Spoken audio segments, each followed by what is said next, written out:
Good morning, সকলকে নমস্কার ও স্বাগত জানাই আমার আজকের একটি নতুন রান্নার মেনুতে।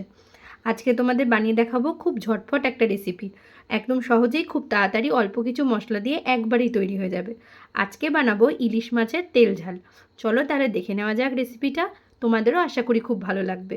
প্রথমে মাছটাকে ভালো করে ধুয়ে নিয়ে তাতে স্বাদ মতো নুন হলুদ দিয়ে ভালো করে মাছটাকে মেখে নিয়ে প্রায় আধ ঘন্টা মতো রেখে দিতে হবে। এবার একটা কড়া নিয়ে তার মধ্যে মাছের পিসগুলো দিয়ে দিতে হবে।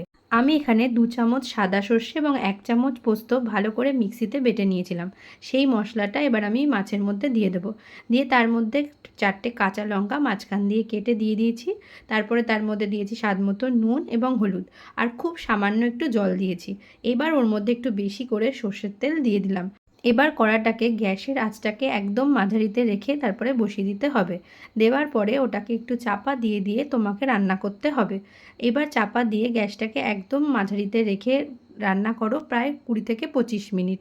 20-25 মিনিট পর ঢাকাটা সরিয়ে নিলেই তৈরি আমাদের দারুণ টেস্টি ইলিশ মাছের তেল ঝাল। এবার ওর উপর থেকে একটু কাঁচা সর্ষের তেল ছড়িয়ে দিলেই আমাদের একদম রেসিপি রেডি। ব্যাস, আর কথা বলে লাভ নেই, আমি অলরেডি থালাটা সাজিয়ে নিয়েছি। আজকে আমার মেনু ছিল ডাল, ধোকার ডালনা, ঢ্যাঁড়স এবং বেগুন ভাজা এবং সেই ইলিশ মাছের তেল ঝাল। তোমরা কিন্তু অবশ্যই আমাকে কমেন্ট করে জানিও যে আজকে রেসিপিটা কেমন লেগেছে তোমাদের। একদম খুব চটজলদি তৈরি হয়ে যাবে। তোমরা নিজেরাও বাড়িতে বানিয়ে অবশ্যই চেষ্টা করবে এবং আমাকে জানাবে কেমন হয়েছে। আজ তবে আসি। আর আমার রান্নাটা যদি আজকে ভালো লাগে অবশ্যই একটা লাইক করে দিও। আর আমার চ্যানেলটাকে সাবস্ক্রাইব ও ফলো করতে ভুলো না। বাই।